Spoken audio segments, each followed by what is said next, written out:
Hey Charger fans, we're back with our workout tip of the week. We're still on pre-exercise movement, and today we're talking about dynamic warm-up. Coach, explain to us what dynamic warm-up is. Well, basically what it is you're taking your body through range of motions. Vern explained about the soft tissue release, which is step one. And once that gets accomplished, then we go to a dynamic warm-up. And the reason we do that is it's a misnomer. You should never stretch cold. If your body's not ready to stretch, it's going to guard itself. So consequently, it's detrimental. By doing the soft tissue releases and then coming out and taking your body through ranges of motion, it gets blood flow into that joint, into the tendons, into the muscle, so that then you can actually stretch it how it needs to be stretched. Today we're going to take you through some movements and some of the different exercises we do to prepare the athletes for their training. And each one has a little bit of progression to it.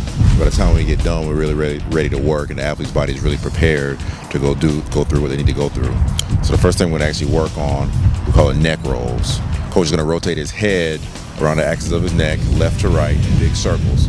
The great thing about dynamic warm-up as opposed to a traditional warm-up is not only is it functional because we're usually going to be on our feet in an athletic position, but while one side is being stretched, the other side is actually being warmed up, and vice versa. So with the neck roll, we'll see rotations from left to right, and it's typically going to be anywhere from 5 to 10 rotations each. The next exercise we'll go through are shoulder rotations. They're designed to get blood flow in the shoulder. Also in the upper back and neck area, we'll rotate our arms in big circles forward for several reps, usually 5 to 10 reps, and then backwards. We're going to do these in both arms at the same time. We also can do them in alternate arms. We're going to do 10 or so to the front and 10 or so to the back. Now that we've warmed up the upper body with the neck, we've done the shoulder rotation, which actually opens the chest and the upper back muscles and the shoulder. So we've got a lot of the top trunk warmed up. Now we're going to transition down to the bottom half. The next drill is called an up and out. It's a motion that's going to give you two benefits.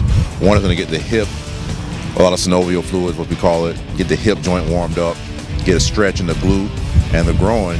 We're also going to get a little dynamic balance on the opposite or the support leg, which gets the ankle and the knee fired up. So we get the lower half working out with the up and out motion.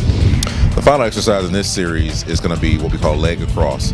It's a hip flexor stretch on the trail leg and then a dynamic hamstring stretch kicking across the body. So we're going to get the hamstring stretch and warmed up. We're also going to get the hip flexor stretch. We're going to get our core engaged.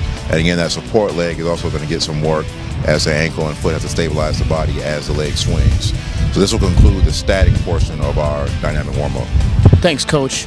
Charger fans, next week, tune in for the movement portion of our warm-ups.